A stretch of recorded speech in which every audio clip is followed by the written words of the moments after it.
Good morning, afternoon, or evening, everyone. My name is Elivaras, and welcome back to another episode of Let's Learn Root. Today, we are going to be learning the next faction that is available in the digital version of Root and has been in the board game for quite a while, and that is the Lizard Cult. We have played through the 4 base factions that came with the game, and now it's time to go into the factions included in the first expansion called, was it just, I don't remember what it was called, actually. I think if I go into the shop, it'll say it. Expansions, the Riverfolk expansion, there you go. So, Riverfolk Company and the Lizard Cult, very, very interesting factions. No, that's not where I wanted to go. The Riverfolk Company being my favorite in the game, of course, but Lizard Cult, let's get to it. Let's learn the Lizard Cult. One of the most complex, I don't know if about most complex, but quite a complex faction, and it's generally, as a beginner, very hard to wrap your mind around how the Lizard Cult works. So here we go. The Lizard Cult wishes to spread our gospel throughout the woodland. You must seek outcasts and acolytes to crusade for your cause and defend your sanctum. But your fight is not with tooth and claw alone. Tending to your gardens reveals a path to victory through mysterious rituals. Cat setting up. You start the game with 4 humble warriors and a garden building in the corner clearing opposite the Marquis de Cat Keep. I will note that this is not always the case. If birds are in the game, at least for digital, birds will spawn in the opposite corner, and then the lizards will actually get to choose which of the 2 remaining corners they spawn in. Now, when the advanced form of setup comes with the next expansion that will be available in digital this quarter, you will not have to start in a corner at all. So let's just note that. In addition, you place a warrior in each clearing adjacent to your starting garden. So we get 3 additional warriors. Nice. During daylight, you perform ritual actions by revealing cards from your hand. Using the recruit ritual, you may reveal a card from your hand to recruit a warrior in a clearing matching its suit. So we reveal, and we have a bunny card, Root T. We reveal it, and we spawn a warrior. The cards you reveal are moved to the eye area and can't be used for rituals again until your next turn. And at any point, anyone else in the game can look at the eye to see what you revealed that turn. Now, at the end of your daylight phase, when you go into evening, because you perform rituals in the daylight, all of your cards that are in revealed go back to your hand, and they're no longer in this kind of revealed state. But opponents can still see what was last revealed. So opponents can still look at what you did reveal, but you get access to your cards again. So let's try another ritual using a different card in our hand. Use the build ritual to reveal a mouse card and place a garden in a matching clearing you rule. So build, we rule this clearing, and we have 2 mouse cards. So let's use a mouse card to build. And again, we're just revealing it. We're not getting rid of it. You automatically rule any clearing where you have a garden. Even non-believers are in awe of their divine properties. So what this means is you could have literally no warriors, just a garden in a clearing. And if anyone else comes into that clearing, it doesn't matter. It's ruled by you until the garden is destroyed, until every garden is destroyed. There we see the rule flag for the lizards. Gardens can be used to score points with the score ritual. Tap your avatar to learn more about gardens. You uncover a card icon when you have 2 gardens of the same suit on the map. Doing so increases the cards you draw during evening, extremely important for lizards. The more gardens you have on the map of a suit, the more points you score when using the score ritual.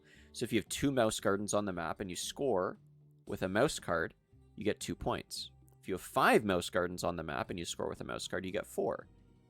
And you can score with each suit once per turn. So if I have 2 mouse, 2 bunny, 2 fox gardens, I can score 3 times, 1 in each suit. Use the score ritual to discard a mouse card and gain 2 victory points. This is a unique and powerful ritual that requires you to discard the card you used rather than reveal it. And that is very important. You may perform the score ritual only once per suit each turn. No rituals to choose. Press the continue button.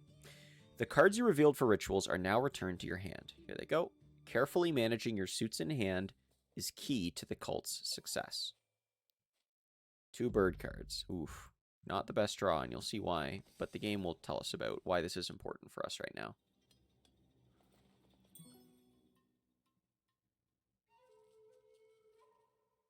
Ah, yes, leaving your keep completely undefended. That's what we like. Oh, they're going to battle. They're going to teach us. Time to kick these zealots back to the Stone Age. On guard.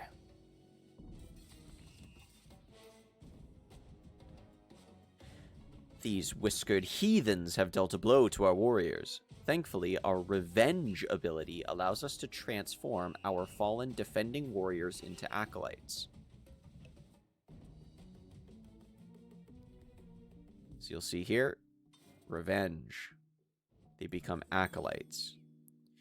And the game's going to teach us about acolytes in just a minute, but I would like to state that acolytes are only generated on defense in a battle, other than one method we're about to see.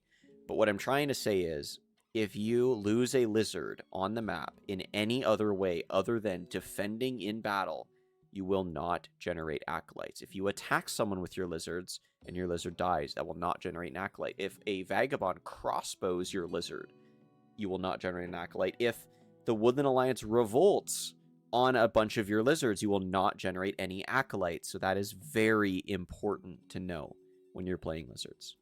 That sympathy tokens are the plague for you. You do not want sympathy tokens under your gardens. So the outcast determines the clearing suits you can interact with using your acolytes.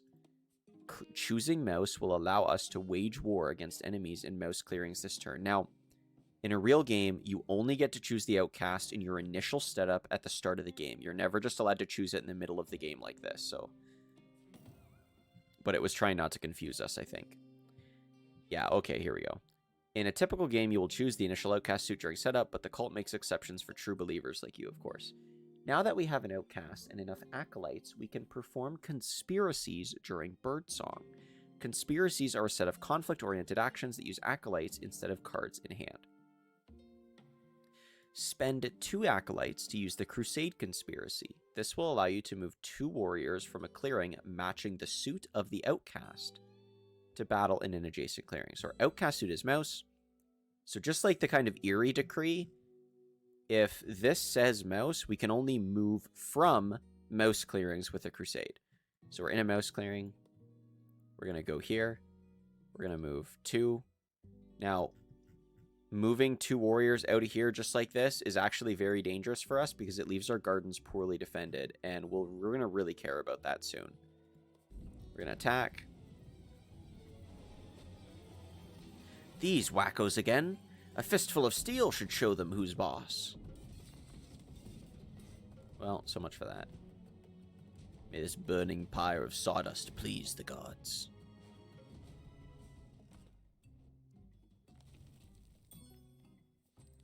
Choose a conspiracy and a crusade. Whoa, whoa, whoa. Where are we going? How about no? Ugh. We can't leave our gardens with only 1 warrior.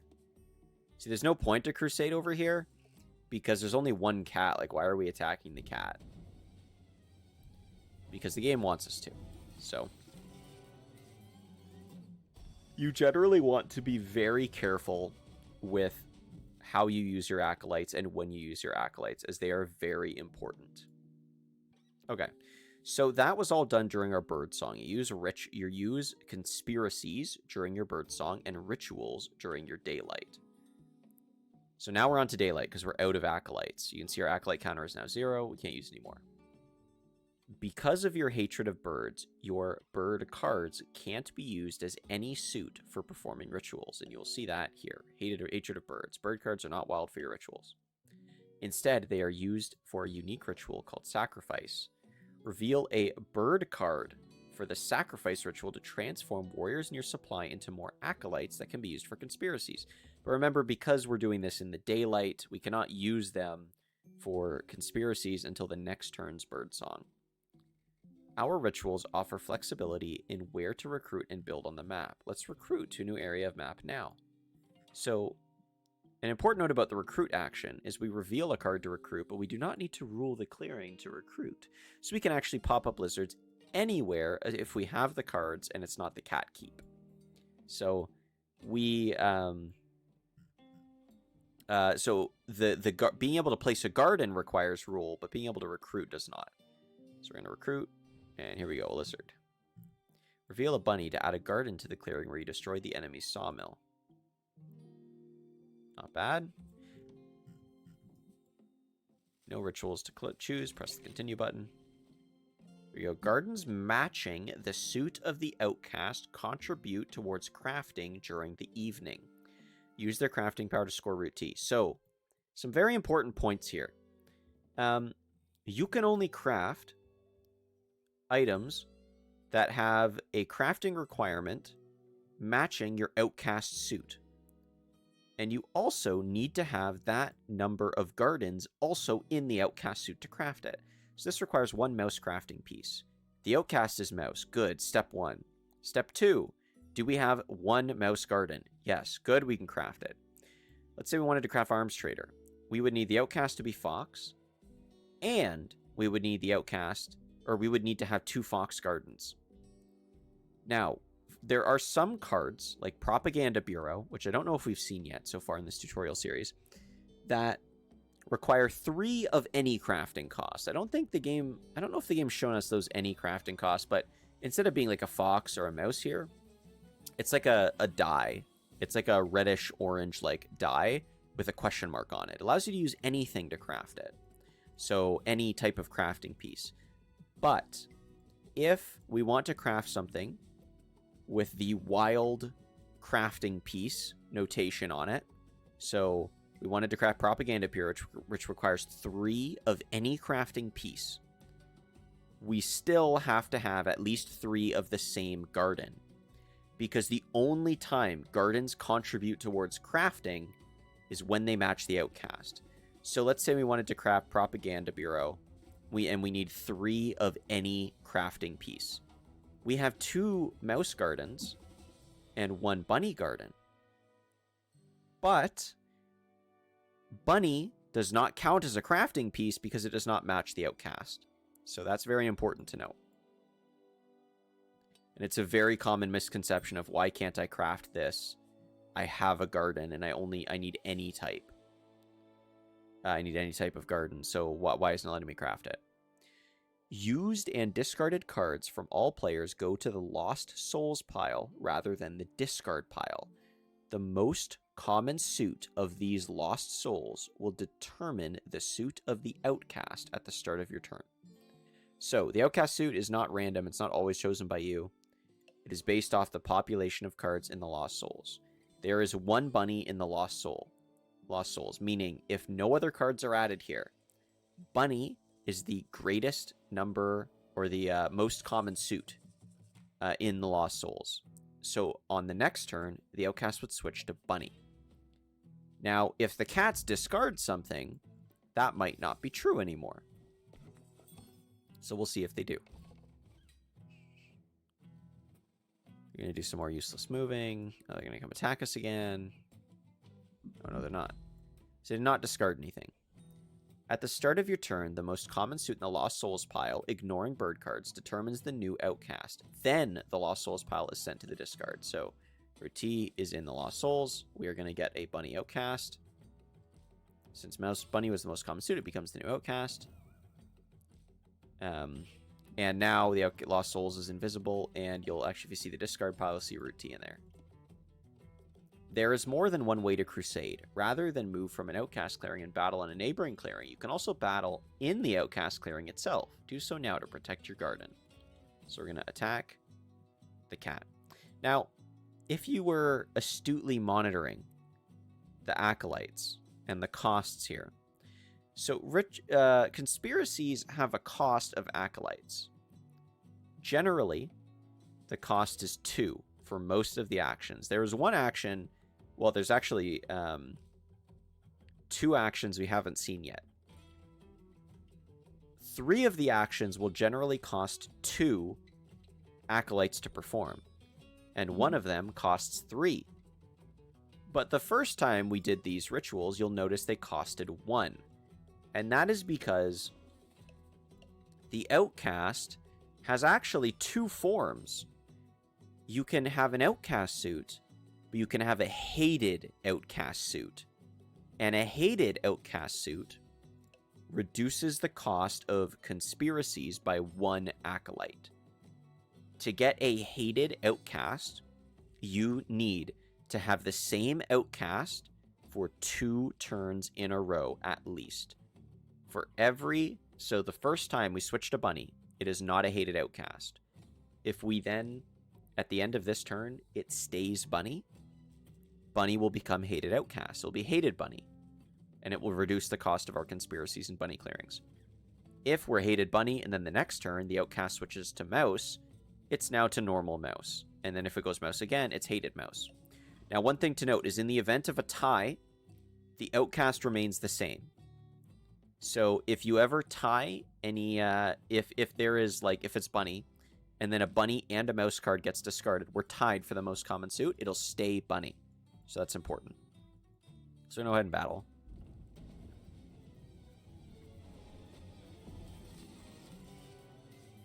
Two, 1. Defending or clearing. Success. However, you lost a warrior in battle. Remember, only warriors lost in battles where you were the defender seek revenge by becoming acolytes. So that is an important note that I touched on earlier. Use the sacrifice action 3 times to gain more acolytes. Now, I will note, sacrifice is generally the least efficient of your actions because you need lizards on the board to rule clearings so that you can build gardens so that you can score. If you're not scoring consistently every turn, you will fall behind. So don't fall into the trap of trying to fill your hand with bird cards so you can get tons of acolytes, because that is not how you score. So we are going to recruit. We want to recruit in our gardens because otherwise our gardens are going to get absolutely muckered. Let's recruit again to establish rule in the bunny clearing near your gardens. Now, we already actually have rule, but it thinks we don't.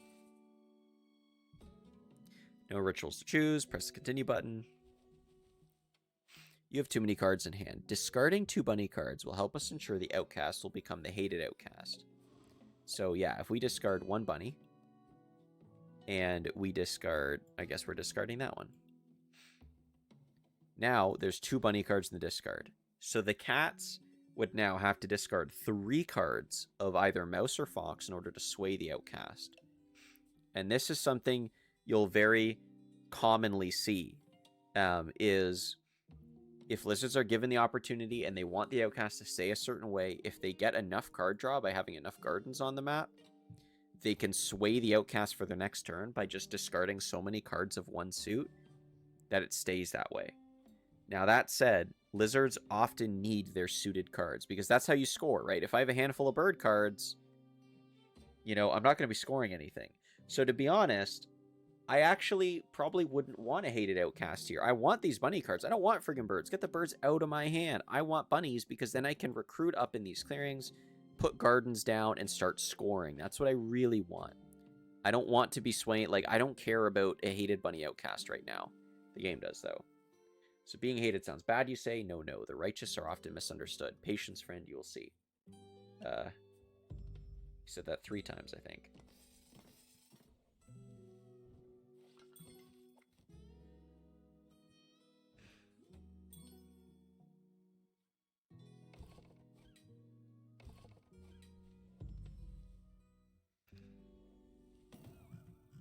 So we're hated. As foretold, the most common suit in the Lost Souls pile is the same as the suit of the current outcast. When this happens, the outcast becomes the hated outcast, reducing the cost of your conspiracies by 1. So what I already talked about. The Lizard Cult welcomes new blood with open arms. Use the Convert conspiracy to replace an enemy warrior in an outcast clearing with one of your own. So we can replace a warrior in a bunny clearing with one of our own. Boom. We must purify not only souls, but false monuments as well. Use Sanctify to replace an enemy building with a garden. This is a very powerful ability. And remember, when you do this, you immediately rule the clearing because you have a garden there. Your knowledge of our sacred text is nearly complete. Score 12 points to prove your undying allegiance to the lizard cult. Okay. So I'm going to start by clearing up some misconceptions about people that play lizards. So you'll look at your gardens and you'll look at, wow, I could get 4 points by discarding a mouse if I get 5 mouse gardens.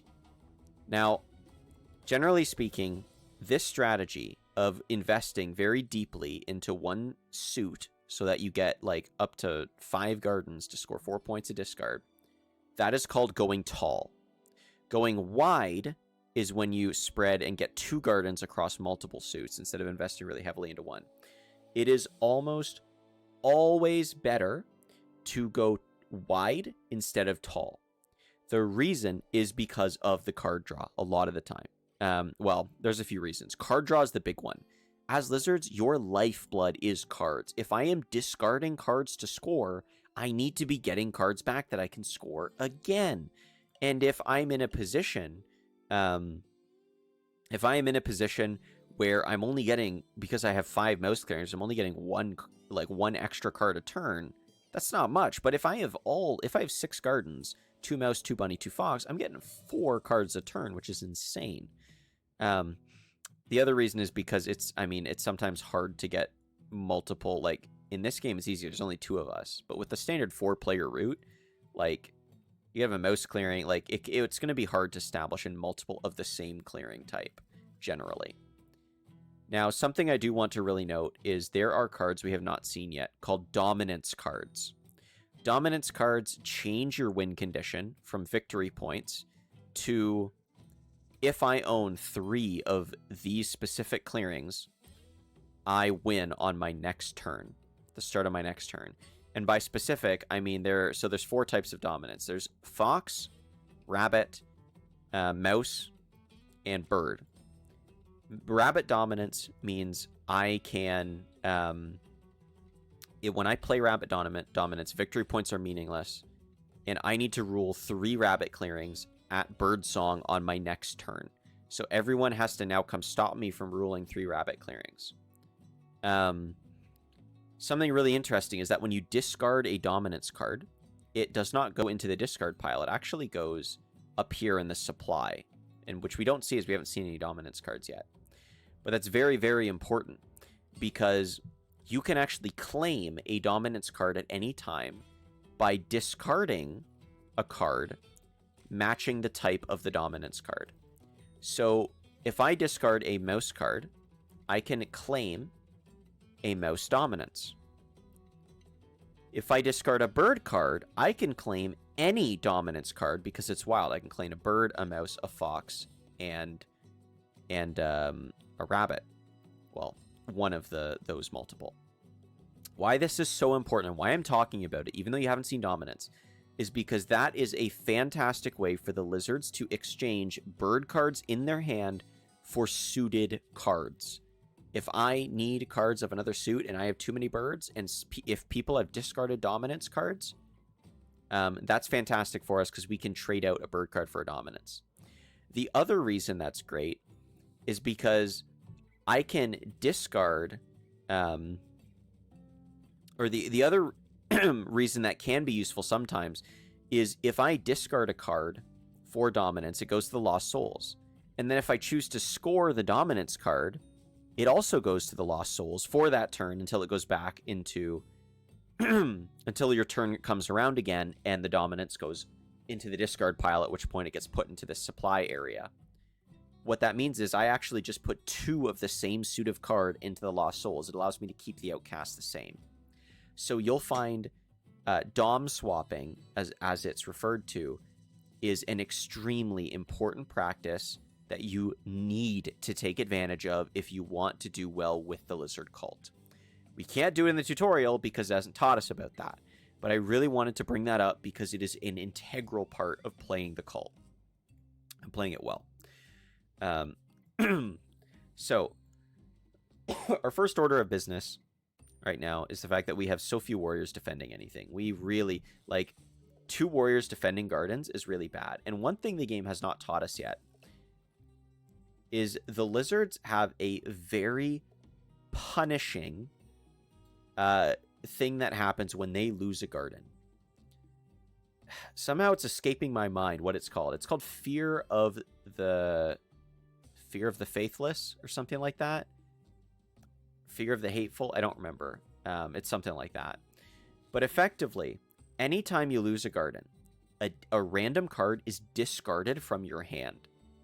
And you can see with how much the lizards rely on cards in your hand, that is very punishing. If you ever want to stop a lizard cult player, destroy 2 or even 3 or 4 gardens, and all of a sudden the lizard player is down to 1 card on their turn and can't do almost anything.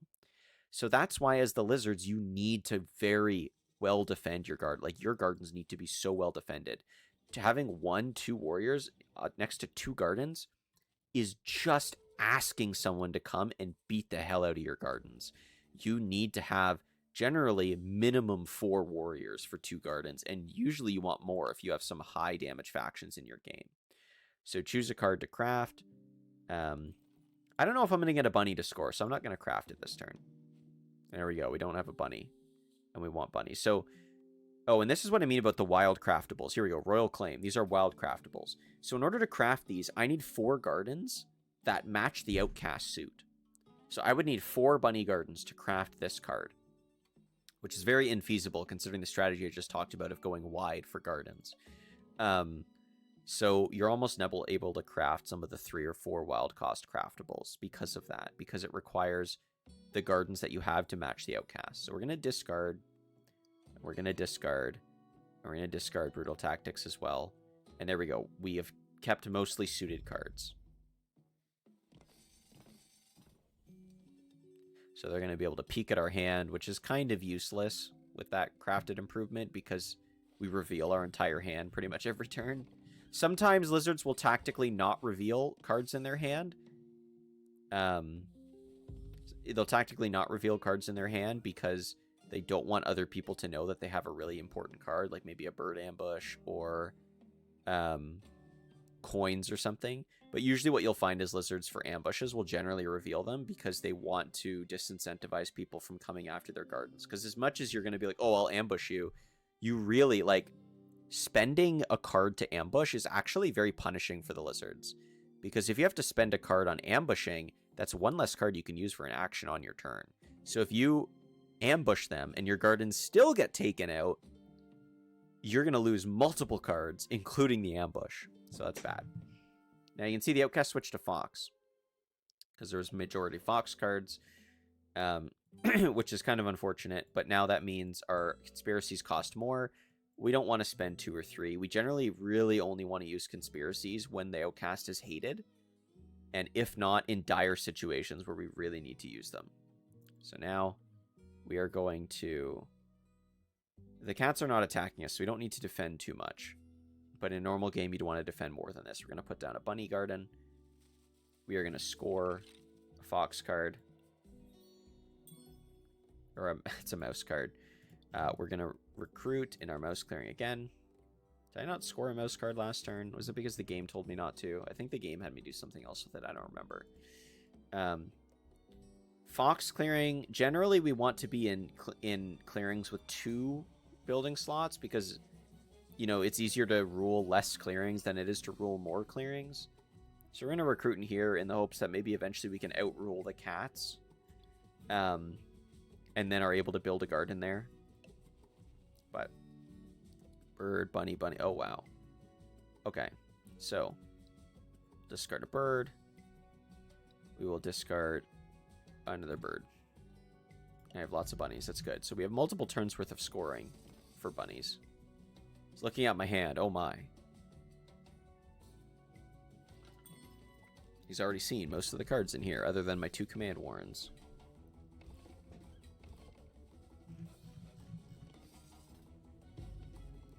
Alright. Hated Outcast Fox. Now this is interesting. This is where I'm probably going to capitalize here. and I will convert a warrior to defend that fox garden. And nothing else. We're good. So we're going to build... Again, I wouldn't recommend this in a normal game. I would not be building 2 gardens with only 2 warriors, but because we're trying to wrap this up, because this video is getting kind of long, we're going to go ahead and do that. We're going to score a bunny card. And we're going to score a mouse card. And there we go. We got to our goal of 12 victory points. So that is the basic rundown of the lizard cult. So there we go. Tutorial complete. I hope you guys enjoyed. Lizard Cult is one of the most interesting factions in the game, and it's really unenjoyable for some people because it feels like your game can heavily rely on other players and what they discard. Like sometimes you have all these craftables you want to craft, and you just can't get the outcast to line up. Factions with high card draw will often screw up your outcast, where they know you want to craft something, and they will draw cards and then discard cards so that you're unable to craft. They will actively try and change the outcast.